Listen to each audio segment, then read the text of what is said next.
Praise the lord. దేవునితో సమస్తము సాధ్యమే. ఈ మధ్యన దేవుడు నాకు బయలుపరిచిన మర్మం రోమీయులకు రాసిన పత్రిక 4వ అధ్యాయం 17వ వచనంలో ఇలా ఉంటుంది. దేవుడు మృతులను సజీవులుగాను లేని వాటిని ఉన్నట్టుగా పిలుస్తాడు. అబ్రహాముకు పిల్లలు లేనప్పుడు దేవుడు ఏమన్నాడో తెలుసా? నిన్ను అనేక జనములకు తండ్రిగా నియమించి తిని. దేవుడు అబ్రాము నుండి అబ్రహాముగా పేరు మార్చాడు. అబ్రహాము ఎప్పుడు తన పేరు పిలిచినా దాని అర్థం ఏంటి? నేను అనేక జనములకు తండ్రిని. మనం కూడా అలాగే పలకాలి. మీరు ప్రతిరోజు ఉదయం ప్రార్థన చేసిన తర్వాత ఇప్పుడు నేను చెప్పబోయే కన్ఫెషన్స్ కనీసం 10 సార్లైనా చెప్పండి. అద్భుతమైన కార్యాలు పొందుకుంటారు. మీకు ఏ సమస్య ఉన్నా దేవుని వాగ్దానాన్ని పలకండి.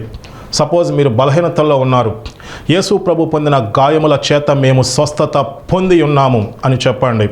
మీ పిల్లలు మాట వింటలేదు, మీ పిల్లలు చెడు వ్యసనాలకు బానిసయ్యారు, యేసు నామంలో మా పిల్లలు చెడు వ్యసనాల నుంచి విడుదల పొంది ఉన్నారు అని చెప్పండి.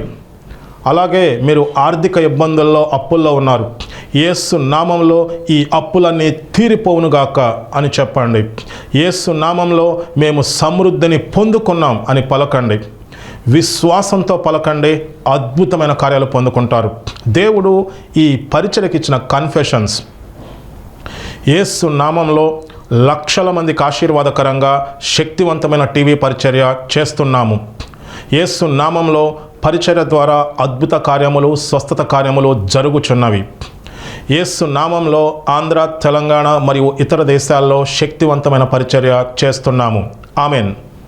మహాపరిశుద్ధుడా, సర్వశక్తి కలిగిన దేవ, ఈ టీవీ కార్యక్రమాన్ని లక్షల మందికి ఆశీర్వాదకరంగా దీవించినందుకు వందనాలు. చూస్తున్న ప్రతి ఒక్కరూ వారి జీవితాలని మార్చుకోవాలి, మీ మాటకు లోబడాలి, గొప్ప కార్యాలు పొందుకోవాలి, అద్భుతమైన కార్యాలు పొందుకోవాలి.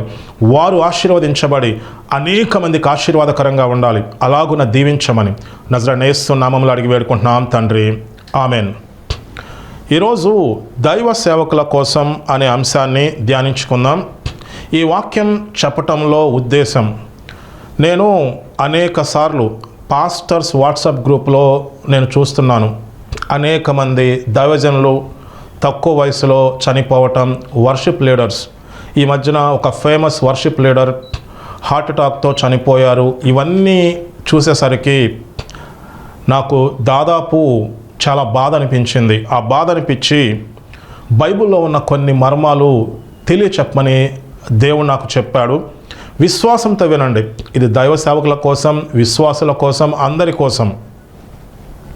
జీవితం శరీర సంబంధమైనది కాదు, ఆత్మ సంబంధమైనది. మనకు సక్సెస్ వచ్చిందంటే మనం డేంజర్లో ఉన్నాం. మనం ఎక్కువగా ఆత్మలో ఎదగాలి, దేవునితో సహవాసం కలిగి ఉండాలి. సక్సెస్ వచ్చినప్పుడు ఇంకెక్కువ మనం దేవుని పనికి ఇవ్వాలి. బైబిల్ ఏముంటుందంటే, ఎవరికైతే ఎక్కువ ఇస్తారో వాళ్ళ దగ్గర నుంచి ఎక్కువ ఆశిస్తారు అని చెప్పి రాయబడి ఉంది. మీరు బైబిల్లో చూసినట్లయితే దావీదు జీవితాన్ని జాగ్రత్తగా పరిశీలించండి. తను రాజు అయిన తర్వాత తను ఏం చేస్తాడు, దేవుడు ఎందుకు దావీదును అంత గొప్పగా ఆశీర్వదిస్తాడు, రాజు అయిన తర్వాత కూడా ఎంత నమ్మకంగా ఉన్నాడు. దావీదు వంశం నుంచి యేసు ప్రభు ఈ లోకానికి రక్షకుడిగా వస్తాడు. దావీదు వంశాన్ని తరతరాలుగా దేవుడు ఆశీర్వదిస్తాడు.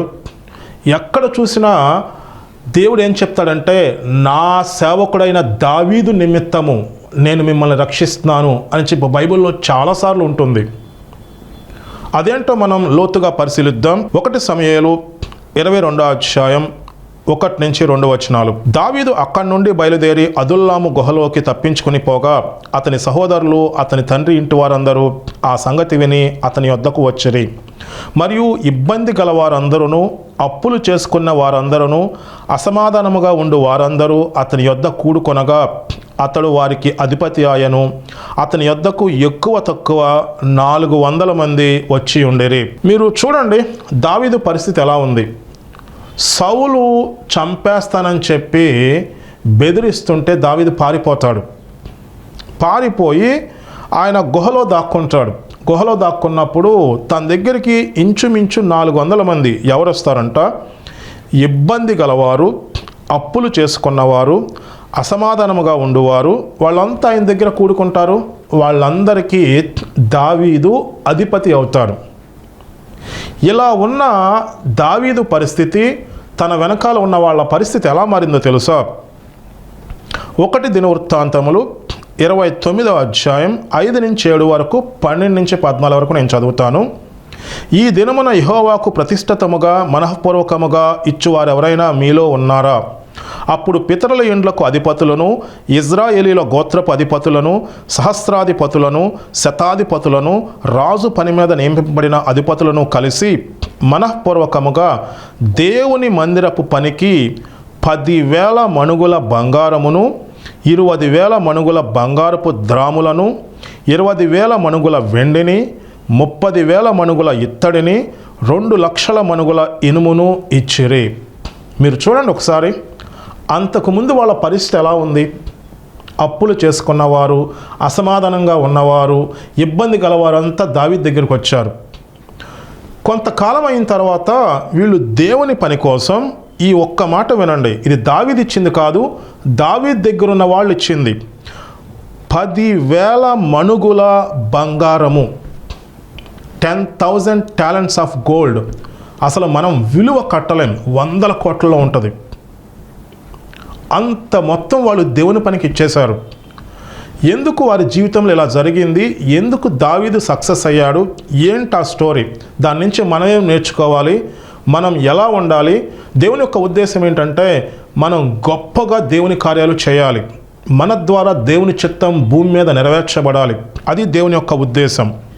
మీరు చూడండి, అపోస్తుల కార్యములు 13వ అధ్యాయం 22వ వచనం. నేను యెషయ కుమారుడైన దావీదును కనుగొంటిని, అతడు నా ఇష్టానుసారుడైన మనుష్యుడు, అతడు నా ఉద్దేశాలన్నీ నెరవేర్చునని చెప్పి అతన్ని గూర్చి సాక్ష్యం ఇచ్చాను. దేవుడు దావీదు గురించి ఏం సాక్ష్యం ఇచ్చాడంటే, దావీదును నేను కనుగొన్నాను, అతడు నా ఇష్టానుసారుడు, అతడు నా ఉద్దేశములన్నీ నెరవేర్చును. అది దేవుడు దావీదు విషయంలో ఇచ్చిన సాక్ష్యం. మనం దేవుని ఉద్దేశాల్ని నెరవేర్చడానికి ఇష్టపడితే ఉన్నతమైన స్థాయిలో ఉంటాం. దేవుని కాపుదల మనకు ఉంటుంది. మనం స్వార్థంగా మన ఇష్టాలని, మన జీవితం గురించి ఆలోచించుకుంటూ ఉంటే మనం అపవాదికి దొరికిపోతాం చాలాసార్లు. జాగ్రత్తగా వినండి, దావీదు దేవుని ఉద్దేశాలని నెరవేర్చాడు. నువ్వు దేవుని ఉద్దేశాన్ని నెరవేరిస్తే దేవుడు నిన్ను ఉన్నతమైన స్థాయిలో ఉంచుతాడు. నువ్వు స్వార్థంగా ఆలోచించుకున్న దానికంటే ఎక్కువ ఆశీర్వదిస్తాడు, నీకు ఘనత ఇస్తాడు. దేవుడు అబ్రహాంతో అంటాడు, నేను నిన్ను గొప్ప చేస్తాను, నీ నామాన్ని గొప్ప చేస్తాను. ఎవరి నామాన్ని గొప్ప చేస్తానన్నాడు? అబ్రహాము నామాన్ని గొప్ప చేస్తానన్నాడు. అదేంటండి, మనం దేవుని నామాన్ని గొప్ప చేయాలగా అని మీరు అడగొచ్చు. దేవుడు ఎవరో తెలుసా? ఆయన మన తండ్రి. తండ్రి తన పిల్లలు గొప్పగా ఉండాలని ఆలోచిస్తారు. మీరు ఆలోచిస్తారు కదా, మీ పిల్లల గురించి ఏం ఆలోచిస్తారు? మా పిల్లలు ఉన్నత స్థాయిలో ఉండాలి, మా పిల్లలు గొప్పవాళ్ళు అవ్వాలి, మీరు ఆలోచిస్తారుగా. ఆయన పరలోకపు తండ్రి, ఆయన ఎంత గొప్పగా ఆలోచిస్తారు. మీరు దూరంగా ఉండి మతపరంగా ఆలోచించమాకండి. దేవునితో దగ్గర సహవాసం చేస్తే ఆయన మన తండ్రి. దేవుడు మన కోసం తన కుమారుణ్ణే ఇచ్చేశాడు. శ్రేష్టమైనది మన కోసం ఇచ్చేశాడు. మనలో ఏ ఒక్కరు నశించిపోకూడదు, మనం నశించిపోకూడదని తన కుమారుణ్ణి ఇచ్చిన దేవుడు ఆయనతో పాటు మిగతావి మనకివ్వడా? దేవునితో దగ్గర సహవాసం కలిగి ఉంటే ఈ విషయం మనకు తెలుస్తుంది. దేవునికి దూరంగా ఉన్నామనుకో, ఏంటి అతన్ని మీరు గొప్ప చేస్తున్నారు, అతన్ని గొప్పగా చెప్తున్నారు అంటారు. మనమంతా దేవుణ్ణి గణపరచడానికే ఉన్నాం, దేవుని నామాన్ని గొప్ప చేయటానికే ఉన్నాం. దేవుని నామాన్ని ఎప్పుడు గొప్ప చేస్తాం? నువ్వు నిండా మునిగిపోయి సమస్యల్లో ఉంటే దేవుని నామం గొప్పగా ఉంటుందా? ఎప్పుడు ఉంటుంది దేవుని నామం గొప్పగా? నువ్వు దేవుని చిత్తాన్ని నెరవేర్చడానికి ఇష్టపడితే, నీ స్వార్థం పక్కన పెట్టేసి, నీ ఉద్దేశాలు పక్కన పెట్టేసి నువ్వు దేవుని ఉద్దేశాలని నెరవేరిస్తే దేవుడు నిన్ను గొప్ప చేస్తాడు. ఊహకందని విధంగా దేవుడు నిన్ను గొప్ప చేస్తాడు. మనం దేవుని ఉద్దేశాన్ని నెరవేర్చడానికి ఇష్టపడితే దేవుడు మనల్ని గొప్ప చేస్తాడు, మన పేరుని గొప్ప చేస్తాడు. ఎందుకంటే దేవుని పిల్లలం. మనం ఫలించటం వలన దేవుని నామం మహిమపరచబడుతుంది. మనం సమస్యలను జయించి బయటకు వచ్చినప్పుడు, మనం ఉన్నతమైన స్థితిలో ఉన్నప్పుడు, మనం దేవుని చిత్తాన్ని నెరవేర్చినప్పుడు, మనం దేవుని ఉద్దేశాన్ని నెరవేర్చినప్పుడు దేవుని నామం మహిమపరచబడుతుంది. మనం ఊబిలో ఉండిపోయి స్వార్థంగా, ద్వేషంతో, అసూయతో ఉండిపోయి దేవుడు ఎవరినైనా ఆశీర్వదిస్తే, దేవుని కోసం ఎవరైనా గొప్ప పనులు చేస్తుంటే వాళ్ళ గురించి చెడ్డగా మాట్లాడితే దేవుని నామం మహిమపరచబడదు. దేవుని నామం ఎప్పుడు మహిమపరచబడుతుందంటే మన ఉద్దేశాలు పక్కన పెట్టి మీరు దేవుని ఉద్దేశాలు నెరవేర్చడానికి ఇష్టపడండి. దేవుడు పక్షపాతి కాడు. మీరు దేవుని మాట వినటానికి ఇష్టపడండి. దేవుడు మిమ్మల్ని గొప్పగా చేస్తాడు. దేవుడు మీ ద్వారా అద్భుతమైన కార్యాలు చేస్తాడు. మనం అపవాది మాయలో పడకూడదు. దేవుడు గొప్ప దేవుడు, దేవుడు సర్వశక్తి గల దేవుడు. తన పిల్లలు మనం దేవుని మాట వింటలేదు కాబట్టి దేవుడు అనేక మందిని ఆశీర్వదించి వాళ్ళని గొప్పగా చేస్తున్నాడు. ఎందుకంటే ఈ ప్రపంచాన్ని దేవుడు నడిపిస్తున్నాడు. దేశాన్ని నడిపించడానికి నాయకులు కావాలి. ఈ ప్రపంచాన్ని నడిపించడానికి గొప్పవాళ్ళు కావాలి, గొప్ప మనసున్న వాళ్ళు కావాలి. బిజినెస్లు చేస్తూ లక్షల మందికి ఉద్యోగాలు ఇవ్వాలి. దేశాన్ని నడిపిస్తూ దేశాన్ని మంచి మార్గంలో ఉంచాలి. దేవుని పిల్లలు ఆయన మాట వింటలేదు. దేవుని పిల్లలు ఆయన మాట వింటలేదు కాబట్టి దేవుడు మిగతా వాళ్ళని ఆశీర్వదిస్తున్నారు. వాళ్ళు లక్షల మందికి ఉద్యోగాలు ఇస్తున్నారు. దేవుడు మిగతా వాళ్ళని దేశ నాయకులుగా చేస్తున్నారు. వాళ్ళు దేశాన్ని నడిపిస్తున్నారు. మనమేమో దేవుని గొప్పతనం తెలుసుకోవట్లా, దేవుడు ఎంత గొప్పవాడో తెలుసుకోవట్లా. కుంచుకుపోయిన స్వభావంతో, స్వార్థంతో ఆలోచిస్తూ ఎవరైనా పెద్దగా పరిచయం చేస్తుంటే, ఎవరికైనా దేవుని కోసం గొప్ప పనులు చేస్తుంటే వాళ్ళ గురించి తక్కువగా మాట్లాడుతూ, వాళ్ళ గురించి హీనంగా మాట్లాడుతున్నాం. ఒక్కసారి అలా మాట్లాడే వాళ్ళు మీరు ఎప్పుడైనా దేవుని పనికి ఇచ్చారా? మీరు ఎప్పుడైనా దేవుని పని చేశారా? మీ స్వార్థాన్ని పక్కన పెట్టి దేవుని మాట వినటానికి ఇష్టపడ్డారా? మీరు ఎంతమందికి సువార్త ప్రకటించారు? ఆలోచించండి. మనం దేవుని ఉద్దేశాలను నెరవేర్చడానికి ఇష్టపడినట్లయితే దేవుడు మనల్ని ఉన్నతమైన స్థాయిలో ఉంచుతాడు. నేను క్రైస్తవులో గమనించింది ఏంటంటే, కొంచెం ఉన్నత స్థాయిలోకి వస్తే చాలు, డబ్బులు వస్తే చాలు, అందరూ దైవజనులు, విశ్వాసులు, వర్షిప్ లీడర్స్ చాలామంది ఏం చేస్తున్నారంటే ఎక్కువగా దేవునితో సహవాసం కలిగి అంతకు ముందు ఉన్నంతగా దేవుని మాట వింటలేదు. ఎక్కువగా విశ్వాసులు, దైవ సేవకులు అంటే ప్రార్థన చేస్తారు, దేవునిలో ఉంటారు. కానీ ఎక్కువ మిగతా వాళ్ళు ఏం చేస్తున్నారంటే దేవునికి దూరం అయిపోయి దేవుని మాట అసలు వింటలా. దావీదు ఏం చేస్తాడో చూడండి. దావీదు యవన దశలో ఉన్నప్పుడు ఆయన దేవుణ్ణి స్తుతించాడు, దేవుణ్ణి ఘనపరిచాడు, దేవునిలో ఎదిగాడు. దేవుడు దావీదును రాజుగా చేశాడు. రాజుగా చేసినప్పుడు అమ్మాయ ఇంకా నేను రాజు అయిపోయాను, చర్చికి వెళ్ళవసరంలా, నాకు టైం లేదు అని చెప్పి అన్నాడా? నేను లెక్కలేంతమంది విశ్వాసంలో చూస్తున్నాను, కొంచెం ఉన్నతమైన స్థానంలోకి వస్తే ఇంకా దేవుని పక్కన పెట్టేస్తున్నారు. దేవుని దగ్గరికి వెళ్ళట్లేదు, దేవునికి ఇవ్వాల్సింది ఇవ్వట్లేదు, దేవునితో సహవాసం కలిగి ఉండట్లేదు. ఇప్పుడు వినండి, మనం ఉన్నతమైన స్థాయిలోకి వచ్చామంటే డేంజర్లో ఉన్నాం. ఆత్మలో మనం బలపడి ఉండాలి, దేవునిలో ఎదిగి ఉండాలి, ఎక్కువగా దేవుని పనికి ఇవ్వాలి. అది కంపల్సరీ. అది ఆత్మ సంబంధమైన ఒక నియమము. ఇది కంపల్సరీ. ఈ విషయాన్ని గట్టిగా ఎవరు చెప్పట్లా. అందుకనే చాలామంది సమస్యల్లో ఉన్నారు, అందుకనే చాలామంది ఇబ్బందుల్లో ఉన్నారు, అందుకనే చాలామంది భయంకరమైన పరిస్థితుల్లో ఉన్నారు. మరలా ఒకసారి వినండి, మనం ఉన్నత స్థాయికి వచ్చామంటే ఇంకా ఎక్కువగా ఆత్మీయంగా ఎదగాలి.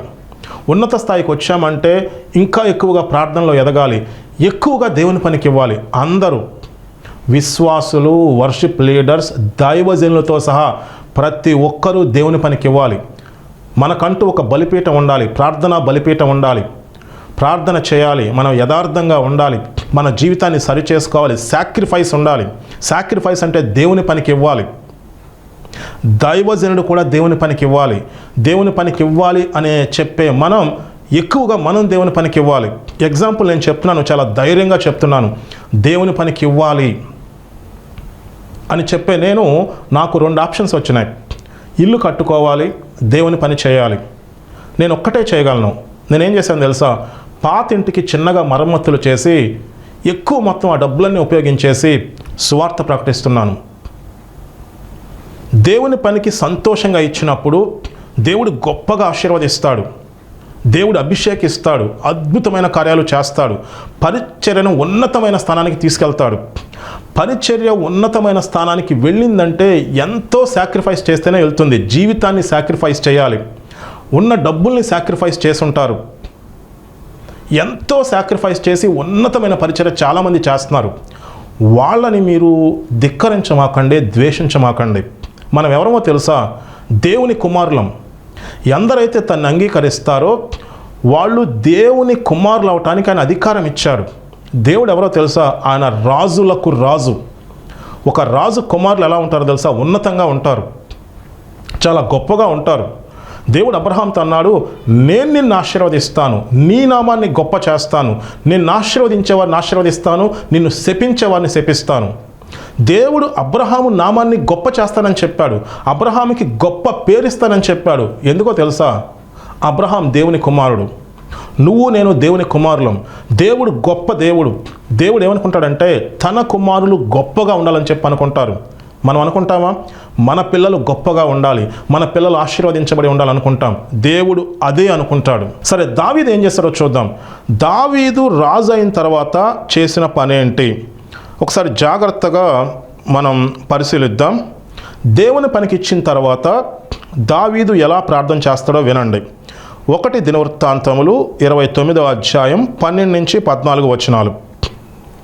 ఐశ్వర్యమును గొప్పతనమును నీ వలన కలుగును, నీవు సమస్తమును ఏలువాడవు, బలమును పరాక్రమమును నీ దానములు, హెచ్చించువాడవును అందరికీ బలమిచ్చువాడవు నీవే. మా దేవ, మేము నీకు కృతజ్ఞతాస్తుతులు చెల్లించుచున్నాము, ప్రభావము గల నీ నామమును కొనియాడుచున్నాము. ఈ ప్రకారము మనఃపూర్వకముగా ఇచ్చు సామర్థ్యము మాకుండుటకు నేనెంత మాత్రపు వాడను, నా జనులెంత మాత్రపు వారు. సమస్తమును నీ వల్లనే కలిగెను గదా, నీ స్వసంపాద్యములో కొంత మేము నీకు ఇచ్చుచున్నాము. చూడండి, దేవుని పనికి సంతోషంగా అంత మొత్తం ఇచ్చిన తర్వాత దాని విలువ 100 కోట్లలో ఉంటుంది.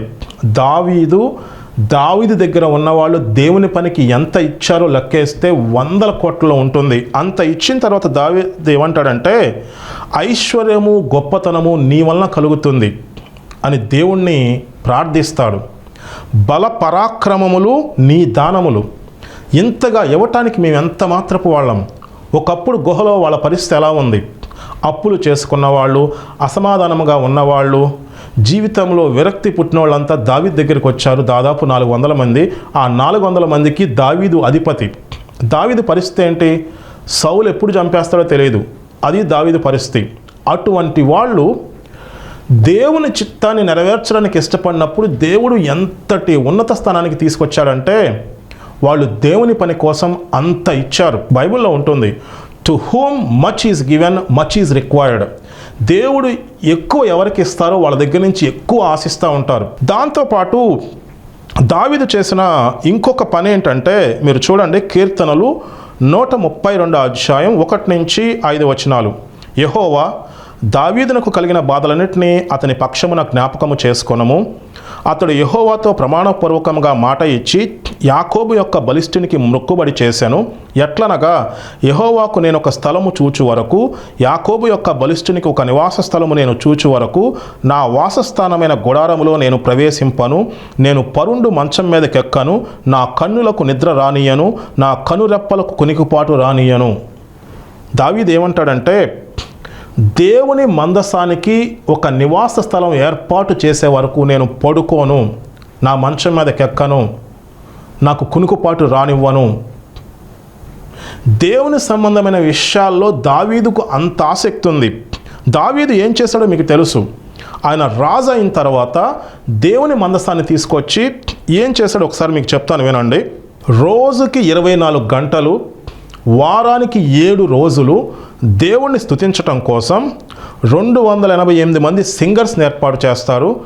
4000 మంది మ్యూజిషియన్స్, వాయిద్యాలను వాయించే వాళ్ళని ఏర్పాటు చేస్తారు. ఇంకా అనేక మందిని దావీదు నియమిస్తాడు. వాళ్ళు ఏం చేస్తూ ఉంటారంటే, రోజుకి 3 షిఫ్ట్లు అనమాట, 8 గంటలు, తర్వాత వేరే వాళ్ళు వస్తారు. 24 గంటలు దావీదు రాజ్య పరిపాలన చేస్తున్నప్పుడు వాళ్ళు ఏం చేసేవాళ్ళంటే, దాదాపు 5000 మంది ఉన్నారు. వాళ్ళు దేవునికి విన్నపం చేసేవాళ్ళు. దేవునికి కృతజ్ఞతాస్తుతులు చెల్లించేవాళ్ళు, మీరు కీర్తనలు చదవండి. నా ప్రాణమా యెహోవాను సన్నతించుము, నా అంతరంగమున్న సమస్తమైన పరిశుద్ధ నామమును సన్నతించుము. నా ప్రాణమా యెహోవాను సన్నతించుము, ఆయన చేసిన ఉపకారములలో దేనిని మరువకము. చూసారు ఎంత బాగుందో. వాళ్ళు దేవునికి విన్నపాలు చేసేవాళ్ళు, దేవునికి కృతజ్ఞతాస్తుతులు చెల్లించేవాళ్ళు, దేవుని గురించి పాటలు పాడేవాళ్ళు, అలాగే సాక్రిఫైసెస్ ఇచ్చేవాళ్ళు. ఇలా దేవుణ్ణి స్తుతిస్తూ గణపరుస్తూ దేవుని ఆశీర్వాదాన్ని ప్రకటించేవాళ్ళు. దావీదు రాజ్య పరిపాలన చేస్తున్నప్పుడు ప్రతిరోజు 24 గంటలు ఇదే పని చేస్తూ ఉండేవాళ్ళు. ప్రతిరోజు దావీదు 7 మార్లు దేవుణ్ణి స్తుతించేవాడు, 3 మార్లు ప్రార్థన చేసేవాడు. జీవితంలో సక్సెస్ అయిన తర్వాత మనం డేంజర్ జోన్లో ఉంటాం. ఎక్కువగా దేవునికి విధేయత చూపించాలి, ఆత్మీయంగా బలపడాలి, ఎక్కువగా దేవుని పనికి ఇవ్వాలి. అది బైబిల్లో ఉన్న నియమం. అలా లేకపోతే ఖచ్చితంగా అపవాది శోధనలో పడిపోయి గందరగోళమైన పరిస్థితుల్లోకి వెళ్ళిపోతారు. ఇది బైబిల్లో ఉన్న నియమం.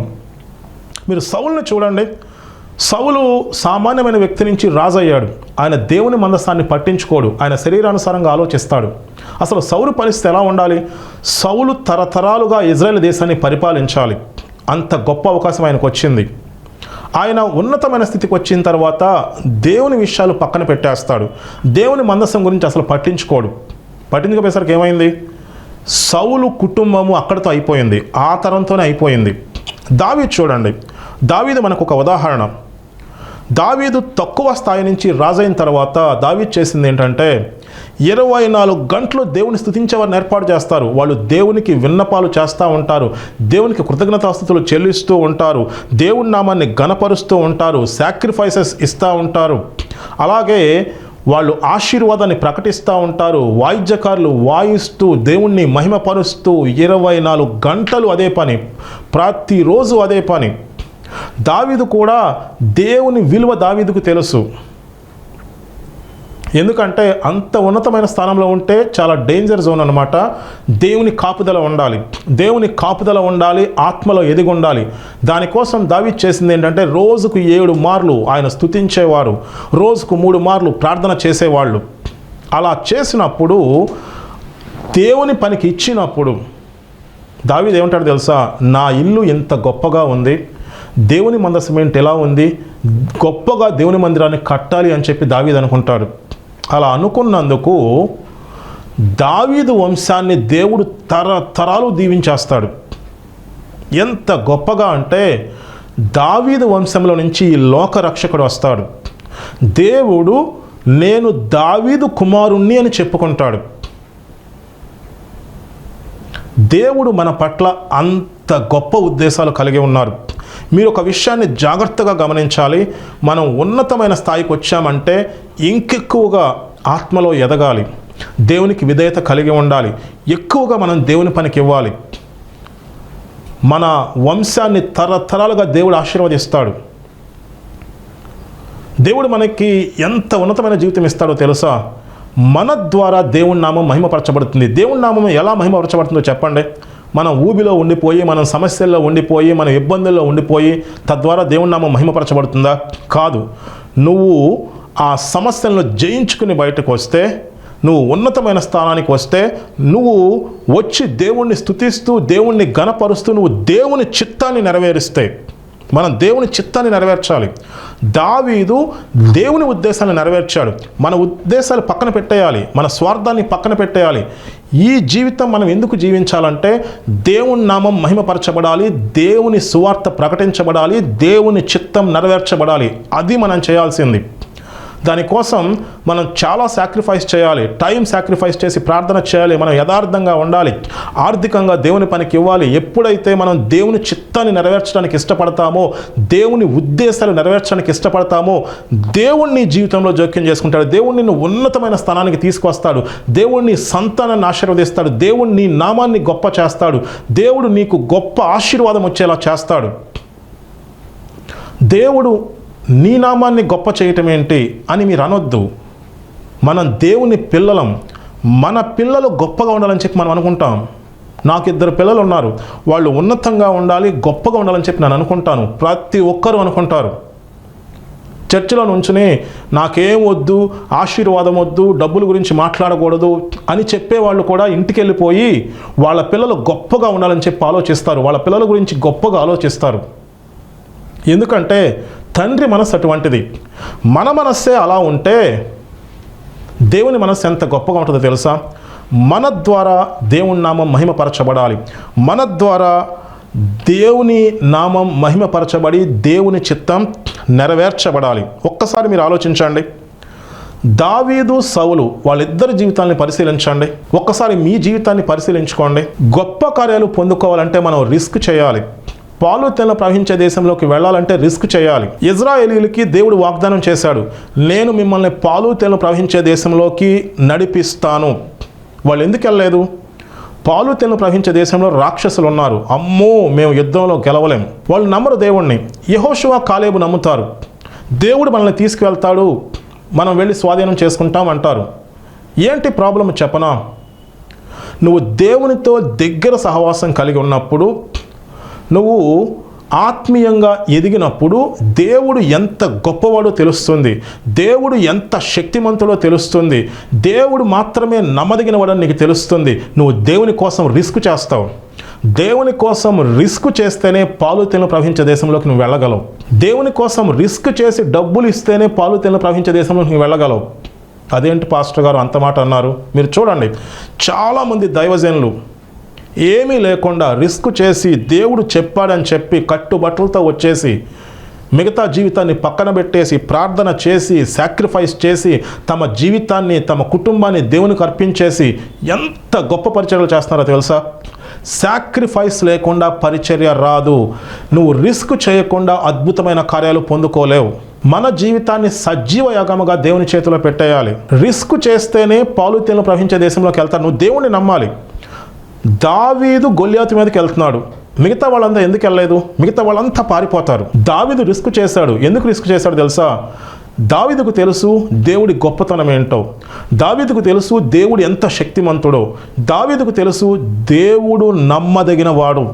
నీకు అంత లోతుగా దేవుని గురించి తెలుసుంటే నువ్వు రిస్క్ చేస్తావు, గొల్యాతు మీదకి వెళ్తావు, గొప్ప విజయాన్ని పొందుకుంటావు. అంత లోతుగా దేవుని గురించి నీకు తెలుసుంటే, దేవునితో నీకు సహవాసం ఉంటే, దేవుడు సర్వశక్తి గల దేవుడు అని నీకు పర్సనల్గా నీకు తెలుసుంటే, దేవుడు నమ్మదగినవాడని నీకు తెలుసుంటే, నువ్వు రిస్క్ చేస్తావు. నువ్వు పాలు తేనె ప్రవహించే దేశాన్ని స్వాధీనం చేసుకుంటావు. లేకపోతే దూరంగా ఉండి కబుర్లు చెప్తూ ఉంటారు. ఎవరో సహాయం చేస్తారు, ఎవరో ఏదో చేస్తారని చెప్పి ఎదురు చూస్తూ ఉంటారు. ఎవరో సహాయం చేయరు. దేవుడు మాత్రమే నీకు సహాయం చేస్తాడు. రిస్క్ చేయకుండా గొప్ప కార్యాలు మనం పొందుకోలేం. సాక్రిఫైస్ లేకుండా ఏది ఉండదు. మీకు ఒక విషయం చెప్పనా? మనకు నిత్యజీవం ఎలా వచ్చిందనుకున్నారు? పరలోకం ఎంత రిస్క్ చేసిందో తెలుసా? దేవుడు తన కుమారుణ్ణి ఈ లోకానికి పంపించి ఉమ్ములేస్తుంటే, అవమానిస్తుంటే, దారుణంగా మాట్లాడుతుంటే అంత రిస్క్ చేసినా మౌనంగా ఉండి ఆఖరి రక్త బొట్టు వరకు చిందించేసి తన ప్రాణం పెట్టేస్తే మనకి నిత్యజీవం వచ్చింది.